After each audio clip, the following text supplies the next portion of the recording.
এবং আমি বলেছি মিটিং একজন, যেখানে চেয়ার করছিলাম বলেছেন আমি একজন মিটিং বলে বেরিয়েছি। এইটা তো আমি শুনিনি। এবারে ওনারা বলছেন একজন বলেননি, কিন্তু প্রেসিডেন্ট একজন বলে চলে এসেছেন। হ্যাঁ একজন বলেছে, তারপরেও ওনারা একজন বলেছি, তারপরেও ওনারা ধরে আমাদের সেক্রেটারি সাহেবকে, ব্যানার্জিবাবুকে ধরে রেখে জোরপূর্বক সব লেখাচ্ছে, এবং সেইটাতে আমাদের কোনো কনসেন্ট নেই, আমাদের আর্টিকেলসে এরকম কোনো প্রভিশন নেই, সব কিছু ওনারা জোরপূর্বক করাচ্ছেন।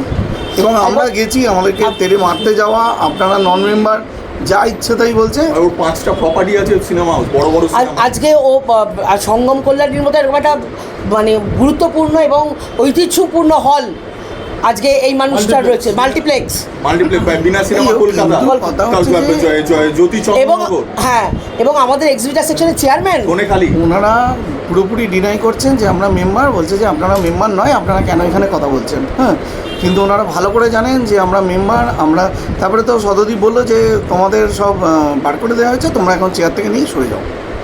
এবার আপনার সঙ্গে এবারে আমি গেলাম, আমাকে ব্যানার্জি বাবু, আমাদের ট্রেজারার শান্তনু রায়চৌধুরী, এবং আপনারা নিশ্চয়ই ওনার পরিচয়টা নতুন বারুইপুর শো হাউসে উনি হচ্ছে একজন কর্ণধার, এবং আমাদের এত বছর ইম্পার সঙ্গে উনি জড়িয়ে আছেন, রূপমন্দির সিনেমা বেলঘরিয়া, এবং ওনার দাদা হচ্ছে অতনু রায়চৌধুরী ভাই।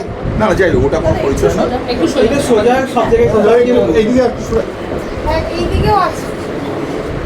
না, ব্যাপারটা হচ্ছে আমাদের যিনি সেক্রেটারি, অনেক দিনের মানে পুরনো ভদ্রলোক, আশিস ব্যানার্জি, দীর্ঘদিনের লোক, খুব ভালো সজ্জন লোক। উনি যখন বলছেন যে আমি পাচ্ছি না, আমি কি মরে যাব, তখন আমাকে সত্যি কথা আমার বুকে লেগেছে। দেখি একটা লোক আমার সামনে মানে আকুতি করছে যে আমি মরে যাব। তা আমি গেছি যখন করতে, তখন ওরা আমাকে তখন বলছে তোমার সঙ্গে তো কিছু করা হয়নি। আরে ভাই, আমার সঙ্গে তো কিছু হয়নি, সেটা আমি নয় বুঝলাম, কিন্তু একটা ভদ্রলোক সে সকাল থেকে ওনাকে মেন্টাল প্রেশার করছে, তুমি ওকে ছেড়ে দাও, ওকে জল খেতে দাও, ওকে চা খেতে দাও। কে কার কথা শোনে? ওকে আরও চেয়ারটা, এই টেবিলটা ধরে ধরে ওনার পায়ে লাগছে, বলছে আমার পায়ে লাগছে, কাঁদছে। কি বলবো বলুন? মানে আমাকে জোর করে ওখান থেকে বার করে দেওয়া হলো। এর বাইরে আর কি বলবো? মানে অমানবিক ফাইলগুলো আছে, সেগুলোকে আটকানোর চেষ্টা করছে। আমরা গেছি বাবুকে বাঁচানোর জন্য, যে উনি যেভাবে শ্বাসকষ্ট হচ্ছে, পাচ্ছেন, আমাকে বলছে যে জোর করে আমরা লিখছি। আমি বলছি যে আপনি ওই ডায়েরিতে লিখে দিন যে আমাকে দিয়ে জোর করে লেখানো হচ্ছে। উনি যে লিখতে গেছেন, একজন গিয়ে আরেকজনকে সাপোর্ট করছে, খাতাটা চেপে দিচ্ছে, ওনাকে কিছুতেই লিখতে দিচ্ছে না সেখানে। মানে উনি লিটারেলি বলছেন যে আমাকে জোর করে সাইন করানো হচ্ছে। এটা কেন হবে? স্বচ্ছভাবে ভোট হোক, ওনারা যেটা চাইছেন, আমরা যেটা চাইছি সেটাইভাবে হোক, কিন্তু একটা মানুষকে কেন ওইভাবে এই জিনিসটাকে করানো হচ্ছে? উনি তো লিটারেলি মরে যাওয়ারই মতো, তার দায়ভারটা কে নেবে? এই প্রশ্নটা ওনারা উত্তরটা দিয়ে এখানে সাইন করবেন না, ব্যানার্জিবাবু সাইন করবেন না। আমি আপনাদের রিকোয়েস্ট করছি, আপনারা এটা কভার করুন প্লিজ, আপনারা একটু কভার করুন। কেন ঢুকতে দেবে না? কিসের ওদের ভয়? কেন প্রেসিডেন্ট? আমার কথা হচ্ছে যে ওদের কিসের ভয়? আপনাদের কেন ঢুকতে, আপনাদের সামনে কেন এটা এক্সপোজ হচ্ছেন না ওনারা? আলটিমেটলি এটা পুরোটাই কিন্তু এক্সপোজ হয়ে যাবে। কেন আপনাদের ঢুকতে দিচ্ছে না? পুলিশকে বললে পুলিশ বলতে সই করে দিয়ে বেরিয়ে যান, মানে সাইন করে দিয়ে চলে যান, এরকম বলছে। আর ওনাদের পুলিশদেরকে আমাদের দুজনকে সাইড করানোর চেষ্টা করছে যে এই মেয়েটিকে আগে সরাও। কেন হবে এটা? পুলিশের মুখের উপর আঙুল এনে কথা বলছে, পুলিশ পেরে উঠছে না, পুলিশের মুখের উপর এরকম করে চাপড়ে কথা বলছে, টেবিল চাপড়ে কথা বলছে। আজকে কিন্তু যে মিটিং হওয়ার জন্য আজকে মেম্বাররা এখানে এসেছিলেন, সেই মিটিংটাই কিন্তু হয়নি। মিটিংটা কিন্তু না, ঠিক আছে, আমি বসুন, আমি দাঁড়িয়েই বলছি, বলুন আপনি। আজকে সেই মিটিংটাই হয়নি, যে মিটিংটা হওয়ার জন্য আজকে এখানে মেম্বাররা একত্রিত হয়েছেন, আপনারা এসছেন, সেই মিটিংটাই হয়নি। একটা দুটো কথা বলার পর এত ইরেলিভেন্স কথাবার্তা এসছে। ইম্পার মিটিং যখন হচ্ছে, ইম্পার বিষয় নিয়েই কথা হবে। আমি ধরে নিচ্ছি সবার জনরোষ হেনাতানা ধরে নিচ্ছি ফেডারেশন খুব খারাপ একটা সংগঠন, কিন্তু ফেডারেশনের কথা কেন ইম্পাতে বলা হবে? কার কত রেট, কোন টেকনিশিয়ানের কত রেট, কার কি, এটা কি সেই আলোচনার জায়গা ইম্পা? সেটা নিয়ে এইসব কথাবার্তা অপ্রাসঙ্গিক আলোচনা হয়েছে, মিটিংটাই হয়নি, ব্যক্তিগত সব। এবং অনৈতিকভাবে কিন্তু সই করানোর জন্য এখনো চেষ্টা চালাচ্ছে, কিন্তু ব্যানার্জিবাবু ওনার কিন্তু অথেন্টিক ওয়েতে উনি সাইন করতে পারেন না। সেই জন্য উনি কিন্তু অ্যাজ পার কনস্টিটিউশন উনি সাইন করতে চাইছেন না, ইললিগালভাবে যারা ওরা চেষ্টা করছে। কিন্তু এবার মানুষটা যদি অসুস্থ হয়ে পড়ে, আজকে অলরেডি উনি অসুস্থ হয়ে পড়েছেন, এবার ওনার যদি কিছু হয়ে যায় তার জন্য কিন্তু এনারা দায়ী থাকবেন। কতগুলো দিচ্ছেন না, ফাইল আটকে রেখেছে, উনি অসুস্থ অলরেডি।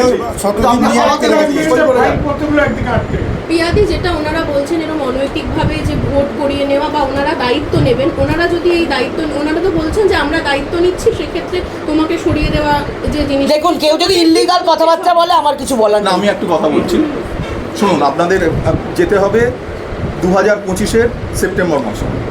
এখানে 19শে সেপ্টেম্বর ভোটটা হয়েছিল, তাই তো? জেনারেল মিটিং হয়েছিল, ভোটটা হয়েছিল। 17ই সেপ্টেম্বর মহামান্য হাইকোর্টে আমাদের এটা মুভ হয়েছিল, ওরাই করেছিল। মহামান্য হাইকোর্ট অবজার্ভ করেছে, করে বলছে আমি এই ইলেকশনটাকে আটকাতে পারি না, আটকাবো না, পারি না বলেনি, ভুল বললাম।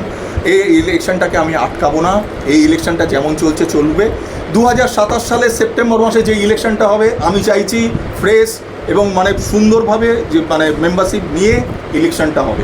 তার জন্য উনি 3 জন লয়ারকে অ্যাপয়েন্ট করেছিলেন, 3 জন লয়ারের রেমুনারেশনও ধার্য করে দিয়েছিলেন এবং সেই রেমুনারেশনটা উনারা বলে মহামান্য আদালত বলে দিয়েছিলেন যে বাই ডিসেম্বর 2025 এদের রেমুনারেশনটা দেওয়া হবে। এবং ঈশ্বরের আশীর্বাদে 2025-এর 18ই ডিসেম্বর আমরা অ্যাসোসিয়েশন থেকে সেই টাকা, ওনাদের টাকাটা ক্লিয়ার করে দিয়েছি।